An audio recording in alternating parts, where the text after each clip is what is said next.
Hello everyone, myself Heli Mehta, working as an assistant professor in Computer Engineering Department at Mahatma Gandhi Institute of Technical Education and Research Center, Navsari. Our subject is Database Management System. Our unit is 9, that is SQL concept.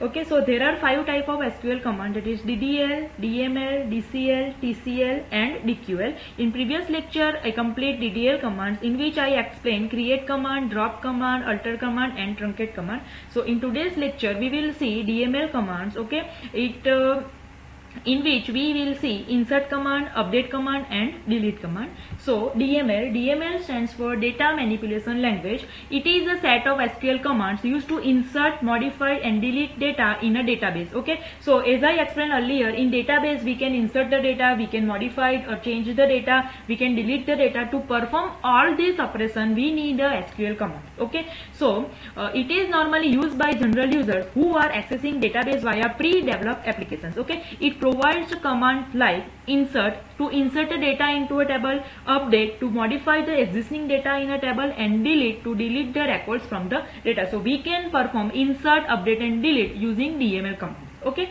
so first is insert statement or insert command. The insert statement is used to insert data in a table. Suppose we have one table in which we want to insert the data, then we have to use the insert statement. Okay, single row insert. A single row insert statement adds a single new row of data to the table. If we want to insert a single row, then we have to use the insert statement. Okay, so syntax for insert statement is insert into table name. We have to provide the table name over here. Okay, after that in bracket we have to provide the column name, column 1, column 2, column 3 up to column n. We can provide n number of columns in which we want to insert the data. Okay, after that for that column we have to provide the values. So values in bracket we have to provide value 1, value 2, value 3 up to value 1.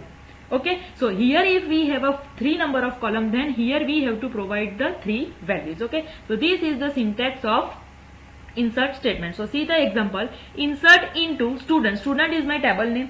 Okay, roll number, name, subject are my columns. So in bracket roll number comma name comma subjects are my column name. After that we have to provide the value for this column. So values in bracket we have to provide the value. So roll number 1, name is Heli and subject is English. Okay, so this is the insertion operation in the database. Okay, so insert into table name, in bracket we have to provide the column name, values in bracket we have to provide the value for this column. Okay, so this is the insert statement. So see here, insert into table name, in bracket we have to provide the column name, value in bracket we have to provide the value for that column. Okay, I will explain the null concept afterwards using example. Okay, see here I have a table customer details in which I have a customer ID, customer last name, customer middle name, customer first name, account number, account type, bank branch and customer email address. Okay, so now I have a 5 records already in my table. Now I want to insert one more record in my table. Okay, so I have to write the insert statements. Okay, so insert into, in which table I have to insert the data? In customer detail. So here I have to provide customer detail, in bracket I have to provide all the column. Okay, so customer ID, customer last name, customer middle name, customer first name, account number, account type, bank branch and customer email address separated by comma. Okay, after bracket we have to write values for this column. Okay, so here customer ID, so 106, last name, so when we are providing name, then we have to write it in the single quotes as we are providing some string. Okay, so custom, middle name A, first name Kevin, account number 3350, account type saving, bank branch Brington and customer email address custom_Kevin@times.com in single quotes. Okay, so these value are stored in this column. Okay, so see here 106 custom A Kevin 3350 savings Brington and this email address. Now this record is inserted over here. Okay, so this is the operation performed on the database. On table we are inserting some records. Okay, so this is the syntax. Insert into, we have to provide table name, in bracket we have to provide all the name of the column. Okay, values we have to provide some value. So this is the insert statement. Now see here we have a query, same query, insert into customer details, in bracket we are writing all column names, values, we are writing value for that column name. Okay, now the above insert statement is invalid. Why? Because the number of values in the values clause, this is the value clause, so number of values are exceed, means it is more the number of columns that are to receive them. Okay, so see here in this, here we have a column name, so 1, 2, 3, 4, 5, 6 and 7, we have a 7 columns. Okay, now for these 7 columns we have a values 1, 2, 3, 4, 5, 6, 7 and 8. Okay, see here we have a 7 columns and here we have a 8 values, so this is invalid statement. Remember this, if we have a n number of columns, then we have to provide n number of values. Okay, so here we have a less number of column names and more number of values, so it is invalid. Okay, now in this query, see here we have a 1, 2, 3, 4, 5, 6, 7 and 8 column names. Okay, and for values 1, 2, 3, 4, 5, 6 and 7, here we have a more column name and values are less. Okay, so that's why it is also invalid. The above insert statement is invalid because the number of values in the values clause is less than the column that are to receive them. Okay, so remember first point, number of column is equal to number of values. Here we have a n number of values, then we have to provide n number of values. Okay, no more, no less. Okay, this is the first point. Now see here we have a insert into customer details, same query, customer ID, customer last name, customer middle name, customer first name, account type and bank branch. Okay, now here 106 custom A, Kevin, savings and return. Now see here we have a 1, 2, 3, 4, 5 and 6. Okay, now here 1, 2, 3, 4, 5 and 6. We have a 6 column name and 6 value. Okay, now from that table we are not consider account number and email address. Okay, so here we are not writing account number column. Okay, after here account number, we are not writing account number and we are not providing the value to account number. Now what happen when we have a column name in table, account number is a column name available in the table, but we are not writing it in a query, then SQL automatically assign a null value. Now account number is a primary key. Okay, account number is a primary key and we are not writing account number in our query, but it is available in the table. In this scenario, the SQL automatically assign a null value, and as per our rules, primary key attribute cannot have a null value. So this query is also invalid. Okay, now in the case of customer email address, okay, here we are not writing customer email address also. Okay, we are not writing customer email address in the column name and we are not giving the customer email address value. Okay, so in this scenario for customer email address, SQL automatically assign a null value and it is okay because customer email address is not a primary key. Okay, and if we are not writing this type of column in the column clause and we are not providing the value for that, then SQL automatically assign a null value, and if it is not a primary key then no issue. But here we are not writing account number and account number is a primary key. Okay, we are not writing account number in our query but it is available into the table. Okay, so SQL automatically assign a null value, and being a primary key attribute, it cannot have a null value. So this is also invalid query. Okay, so now inserting null value, SQL support missing, unknown or inapplicable data explicitly through the concept of a null value. Okay, a null value is an indicator that tells SQL that the data is missing or non-applicable. Okay, but the null value is not a real data value like 0, some real value or some string. Okay, so null value is an indicator. It tells the SQL that the data is missing or unapplicable. Okay,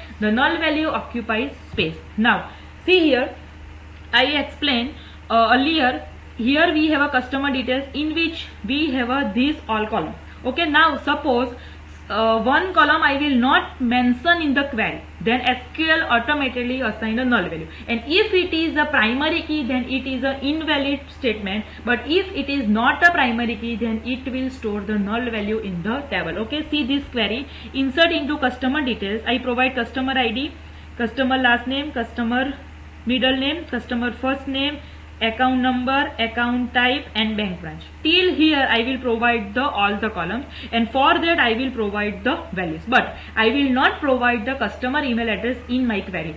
I am not writing customer email address over here, and I am not providing the value for that customer email address in values clause. Okay, so now what happen in SQL, automatically provide the null value, and customer email address is not a primary key, so it will store the null for that value. Clear? So here 106 is store, Coston is store, A is store, Kevin is store, 3350 is store, saving is store, and Brington is store. And I am not writing customer email address in query, but it is available in the table, so it will store the null value. Okay, see, previously when I store the data over here, I provide all the columns. Okay, see here, these all columns are provided over here, and these all values are provided here. According to that, it will store that data. But now in this case, what happened? I am not providing the customer email address over here. So in this scenario, SQL will automatically assign the null value, and if it is not a primary key, then it is okay, it will store the value like this. So this is the concept of inserting null value. Now next statement is update statement. As name suggests, update means we are changing something. Okay, the update statement modifies the value of one or more columns in the selected row of the table. We have a 20 students data. Okay, so we can update all 20 students data, we can update one or more data. Okay, it is depends on our situation. The target table to be updated is name in the statement. The where clause selects the row of the table to be modified. Sometimes suppose I have a 20 students database. Okay, in 20 students I want to change the record of only 5 students, then I have to provide the where clause where I want to change. Okay, the set clause specifies which columns are to be updated and calculates the new value for them. Okay, so set is used to specify which columns I want to update. Okay, so syntax for that is update table name, set column 1 is equal to value 1, which column I have to update and with which value I want to update. Okay, so we can provide n number of column over here, and where condition where I want to change. Okay, this is simple. Update, here I will provide the table name. Okay, after that I have to write set, after that we have to write which column I have to update. Okay, and with which value. So column 1 is equal to value 1, column 2 is equal to value 2, up to n. We can provide n column over here. Okay, so see example. Update students, set name is equal to GNs, where roll number is equal to 1. So update student is my table name, set name is my column name. Okay, and value is GNs. Okay, so name column is updated with GNs, but where roll number is equal to 1. Suppose I have a 20 student and roll number 1 have some name, but now I want to change roll number 1 is equal to GN, then I have to update this I have to update this using this query. Okay, so update student is my table name, set name is equal to GNs, where roll number is equal to 1. So this is the update statement. Okay, see here, update table name, set column 1 is equal to expression 1, column 2 is equal to expression 2. Okay, where we have to provide some condition. Okay, so now we can change all columns also, we can change some row also, we can change all row also, we can change some row also, and we can change more than one column also. Okay, so we have a 3 examples. So first is changing all rows. Okay, until phrase instruction comes in, delete rate of interest value for all the customers. Suppose I have a table database of customers in which I have to make this change, rate of interest values are deleted. Okay, so update customer fixed deposit, my table name, here we have to provide table name, set which column I have to change, rate of interest. Okay, so rate of interest in the percentage is equal to null, so I am changing it now null. Okay, so all customers rate of interest in percentage will become null now. So we are changing all the rows. Okay, so this is the concept of changing all rows. Now if I want to change some rows, then I have to provide some conditions. Okay, see here, for customers with a fixed deposit greater than 3000, increase rate of interest to 7.3%. Okay, so I have many customer in my database. Okay, now I have to increase rate of interest to 7.3%, but who's the customer having deposit greater than 3000. Okay, so Update customer fixed deposit is my table name. Set rate of interest is percentage is equal to 7.3. Okay, where amount in dollar greater than 3000. Okay, the customer having amount greater than 3000 whose interest whose rate of interest is increased now. Okay, so I am changing some rows. Not every customer have a deposit greater than 3000. Okay, some have not, some have. Okay, so whose rate of interest is changed, whose deposit greater than 3000. Okay, so when we want to change some rows, then we have to provide this. Okay, now changing the value for more than one column. Here I changed some row. Now here I want to change some more than one columns. Okay, change the email ID and rate of interest are my column name of customer is equal to 104. So 104 row is changing, but which columns? Only email address and rate of interest. Okay, so update customer fixed deposit, set customer email is equal to this, rate of interest is equal to 7.3, where customer ID is equal to 104. So only one row is changed. Which row? Customer ID 104, and two columns, customer email address and rate of interest is updated now. So this is the concept of changing the value for more than one column. Okay, so this is the update statement.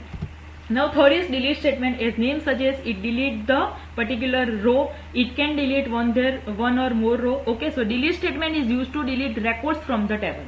Record means row. Okay, delete statement can delete one or more row from a table. Okay, now not that, even if all the data is deleted from the table, the definition of the table and its column is still stored in the database. The table still exists. Okay, to erase the definition of the table from the database, the drop table statement must be used. Okay, so what happened? Delete statement is used to delete the row from the column. Okay, so we can delete one row, we can delete more than one row, we can delete all rows. Okay, but the definition of the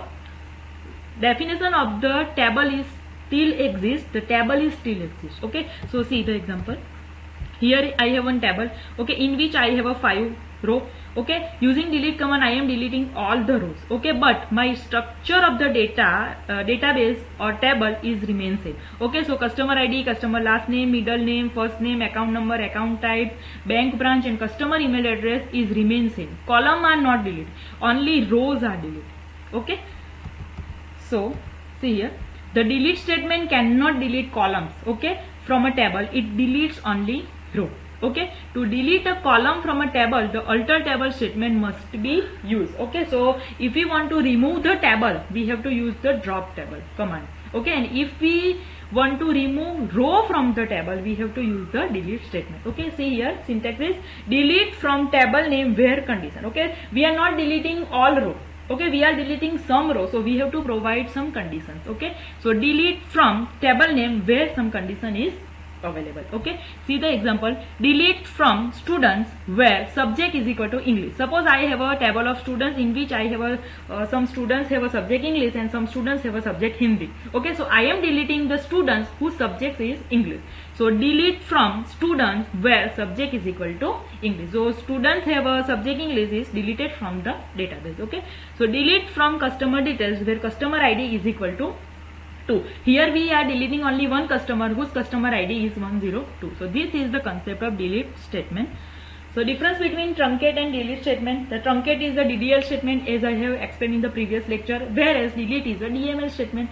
Truncate deletes all row from the table at a time. Okay, if we are using truncate command, then all rows are deleted. Suppose we have 1000 row, then at a time all 1000 rows are deleted. But whereas delete can be used to selectively delete records from a table using where clause. Okay, so in delete command, suppose I have 1000 row and I want to delete particular row, then we are using delete command using some clause. Okay, see here I have a multiple student, but I am deleting the students have a subject English. Okay, so some rows are deleted and some are as it is. Okay, truncate release the memory occupied by the records of the table, whereas delete does not do so. Okay, so when we are deleting the rows using truncate command, the memory occupied by the row is also released, but in delete it does not happen. Okay, the data removed using truncate cannot be recovered. We cannot recover the data when we are using truncate command, but the data removed using delete command can be recovered. Okay, so when we are using delete command, the data can be recovered. So this is the difference between truncate command